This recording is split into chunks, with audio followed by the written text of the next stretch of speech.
নমস্কাৰ মৰমৰ মইনাহঁত। আজি আমি আকৌ 5টা আখৰ শিকিম। তোমালোক ৰেডি আছানে? ব'লা। ৰি মানে ঋষি। চোৱাচোন সেইজন ঋষি ধ্যান কৰি আছে। এতিয়া মোৰ লগত তোমালোকে কোৱাচোন। ৰি ৰে ঋষি বহে কৰে ধ্যান। ৰি ৰে ঋষি বহি কৰে ধ্যান। সৰু মইনাহঁতে ল'ব লাগে জ্ঞান। এতিয়া আহিল এ মানে এন্দুৰ। তোমালোকেতো নিশ্চয় এন্দুৰ দেখিছা ন? ইয়াৰ পিছৰ আখৰটো আহিল আমাৰ ঐ মানে কি জানানে তোমালোকে? নাজানা ন? ঐ মানে হৈছে ঐৰাবত।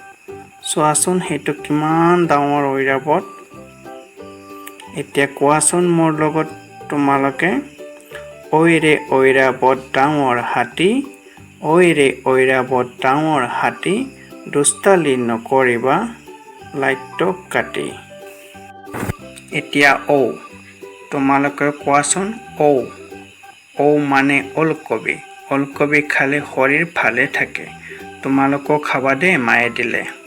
আৰু মানে কি জানানে? মায়ে লোৱা ধুনীয়া উৰণি। তোমালোকে দেখিছাই। আজি শেষৰ আখৰটো হ'ল ঔ মানে ঔটেঙা। ই খাবলৈ বহুত ভাল লগা। তোমালোকে খাই পাইছানে? কোৱাচোন। এতিয়া মোৰ লগত কোৱা। ঔ ৰে ঔটেঙা আচাৰ কৰোঁ। ঔ ৰে ঔটেঙা আচাৰ কৰোঁ। ভালকৈ পঢ়ি আমি ডাঙৰ হ'ম। আজি আমি কি শিকিলোঁ মইনাহঁত? মনত আছেনে? আজি আমি শিকিলোঁ ৰি, এ, ঐ, ঔ। আজিলৈ বাই বাই।